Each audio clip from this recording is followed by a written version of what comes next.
Il est 8h33 et vous êtes bien sur RMC et BFM TV. Bonjour Hugo Micheron. Bonjour. Merci d'être dans ce studio pour venir nous éclairer. Vous êtes maître de conférence à Sciences Po, spécialiste du djihadisme. Vous revenez de 2 ans dans une université américaine.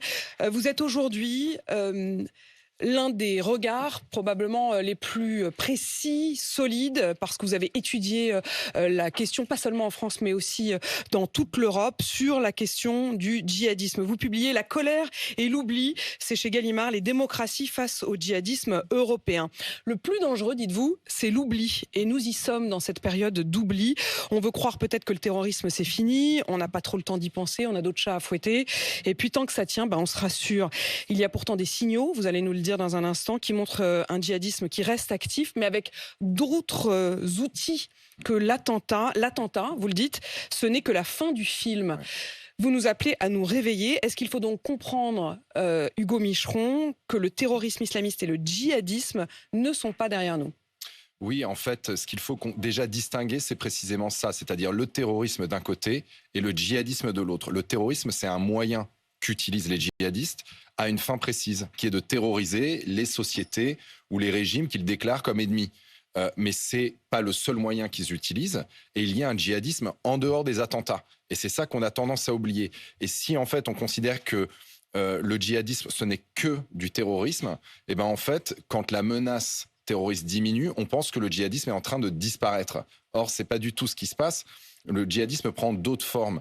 Ce que j'essaye de montrer dans ce livre, c'est comment il s'est construit sur 30 ans et à l'échelle de différents pays européens. Donc de reprendre vraiment le plan d'ensemble. Et on voit que sur ces 30 dernières années, il y a eu 3 cycles, un par décennie. Et à chaque décennie, il y a une période que j'appelle de marée haute, c'est-à-dire une période où les attentats deviennent le mode d'action privilégié des djihadistes, mais aussi, et c'est peut-être là que tout se joue en fait, des périodes de marée basse, où en fait les djihadistes, parce qu'ils sont emprisonnés, parce qu'ils ont perdu sur le plan militaire en Syrie ou en Irak, en fait sont moins en capacité d'action pour passer à l'acte terroriste, mais par contre recrutent, diffusent leurs pensées, publient tout un tas de contenus sur Internet ou dans des livres.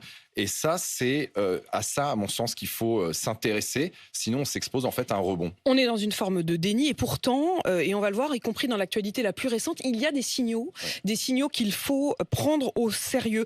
Combien y a-t-il de prédicateurs islamistes influents aujourd'hui ? Alors évidemment, vous vous intéressez à toute l'Europe, mais aujourd'hui, je veux surtout vous interroger sur la France. En France, aujourd'hui, des prédicateurs influents, peut-être sur le terrain, dans les territoires, mais aussi sur les réseaux. Oui, alors les chiffres sont extrêmement compliqués à recouper, parce que déjà, il faudrait savoir ce qu'on appelle en fait un prédicateur. Moi, mon sentiment, aussi sur la base des entretiens que j'ai réalisés auprès de djihadistes, etc., c'est que potentiellement, tout djihadiste est un recruteur et un recruté. C'est-à-dire qu'en fait, en fonction de la personne à qui il est confronté, il va plutôt être dans l'apprentissage de la doctrine ou plutôt en train d'essayer de recruter des gens. Donc, si on doit répondre précisément sur les chiffres, il faut tout décomposer. Donc, il y avait 6000 Européens qui ont été impliqués dans les réseaux des djihadistes en Syrie sur la décennie passée. 6000, c'est beaucoup. C'est fois 100 par rapport au nombre d'Européens impliqués dans les réseaux djihadistes 20 ans plus tôt. Donc on voit là qu'il y a une accélération du phénomène djihadiste. Encore une fois, il faut s'intéresser à ce qui s'est passé entre les périodes d'attentats pour pouvoir comprendre pourquoi il y a eu cette accélération. Et c'est ça que moi j'essaye à mon humble mesure de faire. Mais il n'y a pas que des djihadistes impliqués dans des réseaux terroristes, encore une fois. Il y a aussi sur Internet tout un tas d'individus qui vont diffuser de la propagande. On a vu aussi un phénomène de recrutement très important dans les prisons sur les 20 dernières années et à l'échelle, encore une fois, de toute l'Europe. Et ça aussi bien dans les prisons françaises que dans d'autres pays qui ont des traditions pénitentiaires totalement différentes. Je pense par exemple au Danemark ou aux Pays-Bas. C'est d'autant plus intéressant. Alors ça, franchement, je fais une petite parenthèse, Hugo Micheron, mais comme votre étude, elle est européenne, on se rend compte que presque la culpabilité française où, au lendemain de Charlie Hebdo, au lendemain de certains attentats, on s'est dit, et certains politiques, y compris Emmanuel Macron à l'époque, avaient eu la tentation de dire il y a un terreau, il y a une responsabilité de l'État français, on n'a pas su intégrer, peut-être qu'on n'a pas su leur donner des jobs, peut-être que c'est une réponse économique. Vous regardez les autres pays, il n'y a pas de spécificité française, il n'y a pas de réponse économique. C'est une question qui dépasse très largement les frontières. Oui, je vous remercie de poser cette question parce que là, c'est un point qui est vraiment très important. En fait, quand on regarde les pays européens touchés par le phénomène djihadiste, et là, la France a été très touchée, mais c'est loin d'être la seule. en proportion, le Danemark a été plus touché, la Belgique, la Suède ont été plus touchés par le phénomène que nous. Donc, encore une fois, c'est important d'avoir cette vision européenne. Ce qu'on voit, c'est que dans chacun des pays touchés en Europe par le phénomène djihadiste, tout le débat public a eu tendance à réduire aux spécificités du pays. Donc en France, on a dit oui, en fait, on a des attentats. Oui, c'est à cause de la laïcité. La République, l'histoire coloniale. On a culpabilisé. On a culpabilisé et surtout, on a vu plus que ça. Donc, ça a donné des gens qui disaient oui, c'est de la faute de la laïcité et d'autres qui disaient non, heureusement qu'on a la laïcité, sinon ça aurait été bien pire. Mais au Danemark, ils ont fait la même chose avec la question de l'égalitarisme. En Allemagne, du différentialisme culturel. En Grande-Bretagne, etc. Donc, en fait, ce qu'il faut voir, c'est que ces pays ont été touchés par le même phénomène qui s'est diffusé dans les mêmes conditions et pendant la même période et parfois même par les mêmes acteurs. Et c'est pour ça que moi, je reviens à l'origine, c'est-à-dire aux années 90. Et ce qu'on voit, c'est qu'en fait, le djihadisme s'est implanté par des individus qui ont choisi un certain nombre de quartiers et qui ont commencé par des microcosmes. C'était tout petit. Au début, c'était des dizaines de personnes. Des dizaines d'individus, mais qui ont, et c'est là où c'est très important de distinguer le djihadisme de l'acte terrorisme en lui-même, parce que ce qu'ils ont fait au début, c'était pas du terrorisme. Au début, ils ont mis en place des méthodes pour diffuser leurs idées. Donc, ils ont monté des écoles hors contrat, ils ont monté des séminaires religieux, ils ont monté des méthodes de porte-à-porte. Ils ont vendu un certain nombre de livres sur les marchés. Bref, ils ont essayé de faire du militantisme de terrain. Et de 10, ils sont passés à 20, puis à 100, etc. Et sur 30 ans, ça donne ces fameuses zones de départ pour la Syrie qu'on va voir que Daesh, finalement, va révéler. Alors, vous parlez du départ, mais aujourd'hui, il n'y a plus vraiment de départ. Il n'y a plus de lieu où aller. Le djihadisme, ce n'est pas un départ, ce n'est pas partir pour. C'est rejoindre une cause, et ça peut être en restant parfaitement chez soi en France. Oui, c'est-à-dire qu'en fait, eux, ils appellent ça faire allégeance au système djihadiste, donc à l'idéologie, si vous voulez. Donc, c'est vrai que ces périodes de marée haute que j'évoquais, là, au moment où, en fait, il y a des campagnes de terreur qui sont menées contre l'Europe, c'est toujours quand ils sont à leur pic. Et le pic, typiquement, sur la dernière décennie, c'était Daesh en Syrie et en Irak. La décennie d'avant, la décennie des années 2000, c'était l'État islamique d'Irak suite à l'invasion américaine de ce pays. Et puis 10 ans avant, c'était l'arrivée des talibans en Afghanistan.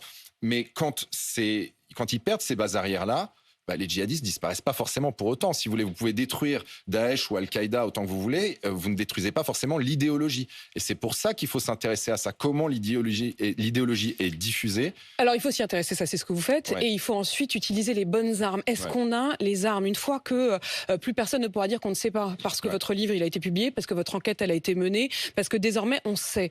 Une fois qu'on sait, qu'est-ce qu'on fait quand on voit, par exemple, qu'il y a eu cette expulsion honnêtement ratée de l'imam Iqiyoussen l'été dernier, qui finalement a fini par partir en Belgique. Enfin, je veux dire, c'était un fiasco total. Quand on voit que certaines écoles coraniques radicalisées ont été identifiées, mais qu'on a tant de mal à les fermer, ou alors qu'elles renaissent de leurs cendres différemment sous d'autres appellations. Est-ce qu'on a les armes ?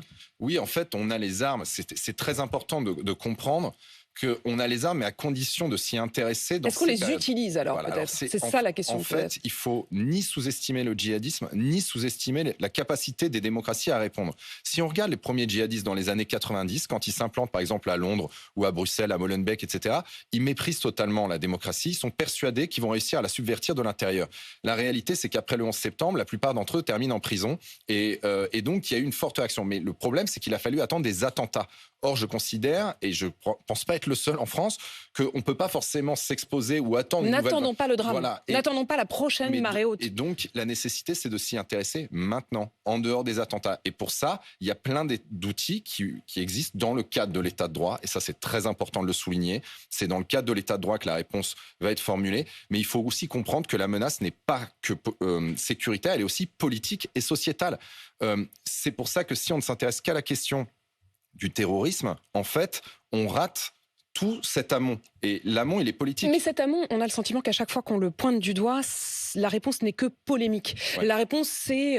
et d'ailleurs, vous le dites, il y a une forme de déni de la gauche et d'hystérie de la droite sur ces sujets-là. On pense par exemple au reportage qui avait été fait à Roubaix. Au lieu de s'intéresser au fond, on s'était surtout intéressé à est-ce qu'il faut montrer, est-ce qu'il faut dire, est-ce qu'il faut stigmatiser. Vous vous dites, sortons totalement de cette question-là et regardons la réalité. Oui, déjà, premier point, il faut élargir l'espace du débat sur ce sujet. Il faut en parler et il faut mieux en parler. Et ça, c'est à portée de main. Il y a pas que l'hystérisation et le déni qui existent. Il y a aussi, et c'est aussi le propre et la responsabilité, je veux dire, des individus en démocratie, que de savoir en parler. Et c'est aussi pour ça qu'on produit des travaux et qui d'ailleurs sont dans le débat pour être aussi débattus. Le deuxième point, je reviens sur ce reportage à Roubaix que vous évoquez à l'instant. Ça, c'est typique. Et il y en a plein des exemples comme ça, mais celui-là, c'est typique. Il y a eu quand même, c'était très grave, hein, il y a eu une menace de mort contre la journaliste, il y a eu tout un pataquès, etc. Et en fait, c'est ce genre d'éléments dont on a besoin pour savoir aussi ce qui se passe. Alors, on peut mieux les faire, on peut encore une fois, en débattre. Ce que c'est devenu? C'est-à-dire, ce qui était montré dans ce reportage, c'était notamment des enfants qui, tout simplement, des petites filles qui ne peuvent pas dessiner, parce qu'elles n'ont pas le droit de dessiner des visages, des poupées sans visage, des cours de récréation, où on a beau se passionner au niveau national sur l'idée de la mixité dans les cours de récréation. Là, on en était très très loin. C'est-à-dire, c'est des petites filles qui n'ont pas le droit d'approcher les petits garçons dans la cour. Est-ce qu'il y a eu des suites? Est-ce que l'État a répondu à ce qu'on voyait? Alors ça, je l'ignore totalement. Ce qui est important, c'est toujours évidemment de savoir de quel phénomène on parle. Et ce qui est frappant, je vais vous prendre un exemple très clair. Si on prend l'exemple de ce qui s'est passé par exemple à Toulouse. Toulouse, c'est une zone qui a été très touchée, la région toulousaine, le Mirail, etc., qui a été très touchée par les départs pour la Syrie. Mera, les frères Klein qui revendiquent les attentats du Bataclan et du 13 novembre. Bref, on a eu là toute... Qu'est-ce que c'était que ce terreau toulousain? C'était au début 10 individus à l'échelle de 45 000 habitants au début des années 2000. Et 10 ans plus tard, c'était une centaine d'individus. La plupart sont partis rejoindre Daesh en Syrie. Et au milieu d'eux, on trouve aussi Mera. À Roubaix, à Molenbeek, en Belgique, etc., on parle pareil de microcosmes. Mais par contre, ce sont des microcosmes qui agissent. Qui sont actifs. Qui sont actifs. Et donc, c'est pour ça qu'il faut s'y intéresser. Et si on ne le fait pas, en fait, si on tourne le regard et qu'on considère que tout ça est trop problématique et qu'il convient de l'ignorer, mais il ne faudra pas non plus totalement s'étonner qu'ils utilisent cette marge de manœuvre. Et donc, de ce point de vue-là, je crois que c'est très important, encore une fois, de savoir de quoi on parle. Il faut faire une distinction entre djihadisme, évidemment, et islamisme, et entre islam et islamisme, tout ça, c'est des... Et ça, vous le faites, honnêtement, personne ne peut vous faire ce procès, Hugo Micheron. Vous distinguez absolument et jamais il n'y a la moindre confusion dans votre étude. Il y a pour vous, voilà, le djihadisme islamiste et c'est celui-là qu'il faut combattre. Hugo Micheron, vous parlez aussi de moments clés. Ouais. Et l'Italie est un exemple passionnant dans votre livre parce que vous avez fait une étude totalement européenne, que tous les pays... ou presque, ont été confrontés à cette question-là, et que l'Italie a su y répondre très très tôt, parce que précisément, elle n'a pas attendu les attentats, elle n'a pas attendu les départs, et elle y a presque mis fin sur son territoire. Oui, alors à ce sujet-là, ça mériterait même davantage de recherche, et j'invite les chercheurs qui s'intéressent à ces questions à s'intéresser au cas de l'Italie pour vraiment pouvoir documenter de façon très précise ce qui s'est passé. Est-ce que c'est par chance? Donc on sait faire. Alors, on aurait pu savoir faire. En fait, l'Italie avait... il s'est passé quelque chose d'important dans les années 90 parce que l'Italie a été extrêmement touchée par la mafia, l'activisme mafieux et aussi le terrorisme d'extrême gauche. Il y avait et des lois antiterroristes et des procureurs qui étaient très formés sur ces questions et qui, à un moment donné, ont su voir dans les premières cellules qui se sont organisées autour de Milan ce que pouvait être une menace d'ordre idéologique. Et c'est ça aussi... Alors, idéologique. Mais ça n'était pas l'acte, c'était l'idéologie. Et puis, il y a aussi un autre aspect, c'est que les prisons en Italie, finalement, sont quand même beaucoup tenues par la mafia. Et peut-être qu'il y a eu un contre-pouvoir, si vous voulez. Alors, mais c'est pas glorieux. Hein. Mais il faut quand même comprendre aussi dans les complexités, comment se manifeste un phénomène comme le djihadisme. Et il faut reprendre, il faut reconsidérer l'importance des idées. Et c'est très important. Si on peut faire un autre parallèle avec un autre type de menace face auquel les démocraties européennes ont mis beaucoup de temps à comprendre le danger, c'est la menace russe.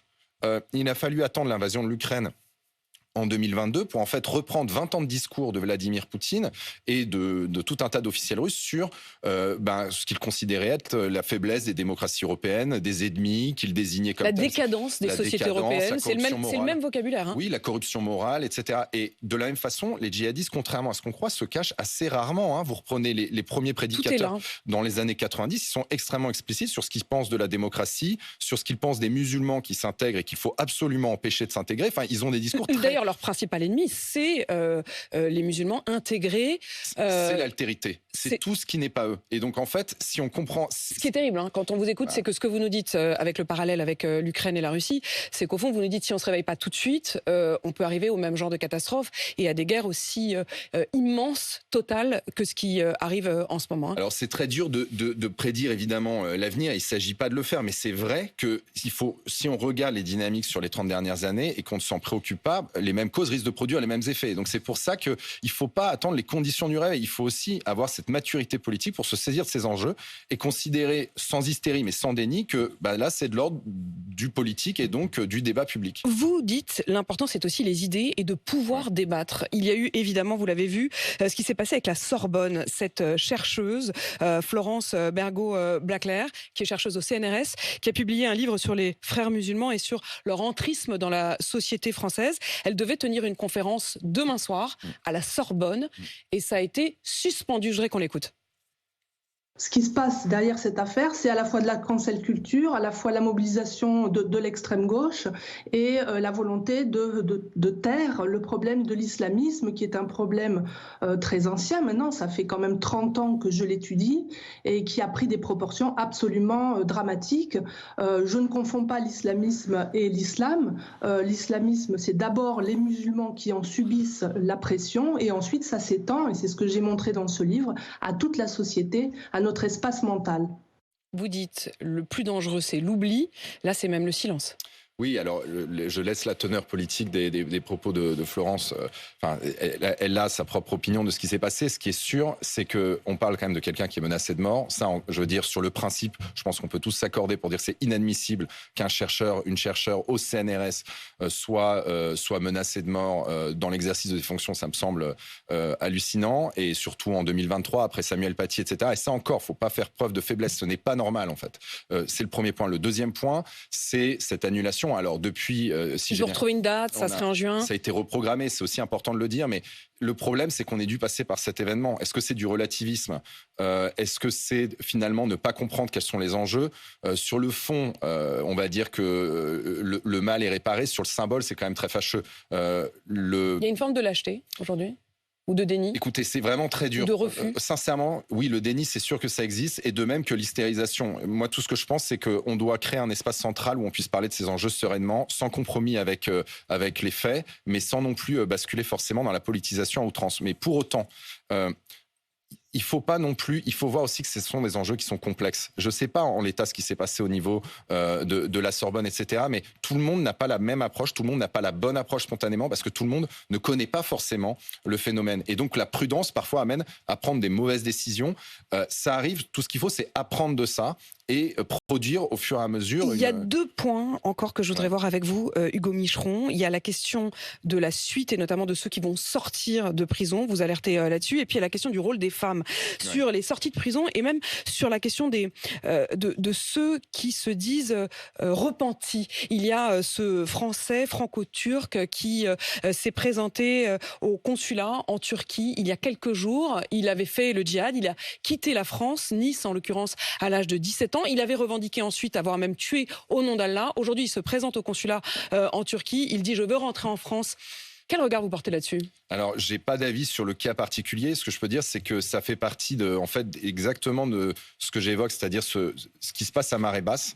Quand typiquement Daesh a été détruit sous sa forme territoriale, il y a des individus qui ont cherché à rentrer, les mêmes qui, quand Daesh était au pic, cherchaient au contraire à se distinguer sous Daesh. Donc c'est ce genre de phénomène qu'il faut réussir à comprendre dans un schéma un peu plus général, et ce que j'essaye de faire. Sur la question des revenants plus largement, on a eu à peu près 350 Français incarcérés pour être rentrés de Syrie en France. À un moment donné, ils vont en sortir. Et donc la question de l'après, elle se pose mécaniquement à partir du moment... vous voyez, je me suis posé la question dans ce travail sur qu'est-ce que c'est en fait que l'inverse de l'oubli, puisque la colère, c'est ce qu'on ressent quand il y a des pics d'attentats, et l'oubli, c'est ce qu'on tend à faire, et je pense que c'est une erreur quand il n'y en a plus. Mais qu'est-ce que c'est que l'inverse de l'oubli ? C'est pas les lois mémorielles, c'est pas, il faut pas se souvenir collectivement, etc. L'inverse de l'oubli, c'est la justice. En fait. Et c'est ça qu'il faut comprendre, c'est que la démocratie, elle a des outils pour se défendre, elle a un état de droit, et puis elle a une justice. Et il faut progressivement s'approprier ces questions et comprendre qu'elle s'articule avec toutes les autres. Il n'y a pas un djihadisme d'un côté qui est l'objet d'experts, c'est une question politique comme les autres. Un dernier mot sur les femmes, leur rôle. Vous y consacrez beaucoup d'attention dans votre étude. Les femmes, dites-vous, sont aujourd'hui des acteurs majeurs du djihadisme. Leur rôle, c'est d'éduquer les enfants, de les endoctriner. Et au fond, elles font passer le djihadisme dans le temps long, c'est-à-dire qu'elles se projettent et elles projettent le djihadisme sur les générations à venir. Et il y a eu un biais, c'est ce que vous dites, une sorte de retard à l'allumage. La justice n'a pas mesuré le rôle des femmes, presque dans une forme de sexisme à l'envers, c'est-à-dire de se dire non mais c'est des femmes, elles n'ont pas un rôle réel, elles ne sont que des suiveuses. Vous alertez là-dessus. Oui, parce qu'en fait, Daesh a été la première organisation djihadiste à faire une place aux femmes et à les intégrer. Seulement, les femmes ne sont pas mises au front, comme les hommes, et à contribuer en priorité au combat. Elles sont considérées comme essentielles pour pérenniser l'idéologie sur plusieurs générations. Encore une fois, vous voyez, on en revient aux idées. Et donc, la question, c'est celle du droit. Elles font passer le message, quoi. Elles font passer le message. Celles qui font passer le message. En tout cas, c'est le rôle que leur donnent des organisations djihadistes. Donc, il faut aussi comprendre que là, on peut passer potentiellement de cellules terroristes à des cellules familiales. Et donc, c'est pour ça, encore une fois, qu'il faut s'intéresser à la façon dont ça se structure à l'échelle des idées, à l'échelle aussi de plusieurs générations. Et c'est pour ça qu'il faut avoir, je dirais, une culture générale sur ce sujet pour pouvoir développer des antidotes, en fait. Merci Hugo Micheron d'avoir éclairé donc ce matin, je rappelle le titre de votre livre, La colère et l'oubli. Ça me fait penser aux mots de la mère de la première victime de Mohamed Merah, Latifa Ibn Ziaten, qui lors du procès du frère de Mohamed Merah avait eu ce cri d'alerte. Elle avait dit « Réveillez-vous les Français, mon fils est mort pour rien ». Elle s'était désolée en larmes. On est trop naïfs en France, il faut se réveiller pour protéger notre pays et pour protéger nos enfants. Vous y concourez. Merci à vous.